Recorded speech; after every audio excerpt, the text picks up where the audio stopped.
Lahat na lang may maleta, lahat na lang bayaran. So, di kayo na, 'di ba? Yun yung una. Pangalawa, um, lahat na lang po ng sinasabi ng 18 Marines parang puro kasinungalingan na lang. At linilinaw ko na kasinungalingan po yung sinasabi po ni Jolene Cadyao, no? Kahit anong panahon, sa kahit anumang lugar, wala pong dineliver sa akin na kahit ano pong maleta.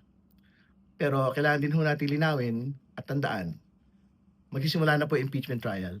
Wala pong kasinungalingan, wala pong mga gawa-gawang testimonya katulad ng nangyari ngayon sa Senado.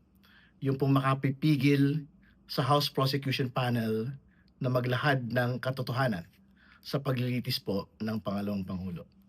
Tingin niyo, sir, may kinalaman dito maybe to discredit not only the ICC but also lalo na po yung looming impeachment trial? Tingin ko po yun yung objective ng araw po na ito.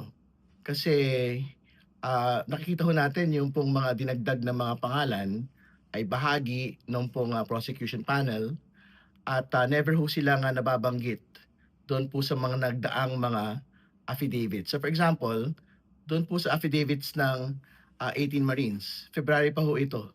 Pero ngayon lang ho lumutang yung ilan po sa mga pangalan katulad po ng pangalan ko. Hindi ba? If they actually knew who I was, it should have been there in that actual affidavit. Hindi ba? Pero again, we are looking at it as a deliberate attempt to besmirch the credibility of the prosecution panel, but we will not be deterred. Tuloy po yung paglilitis. Titiyakin po namin na mailatag po namin ang ebidensya, katotohanan, laban sa Pangalawang Pangulo, kahit meron pong ganito mga distractions mula po sa iba't ibang mga partido.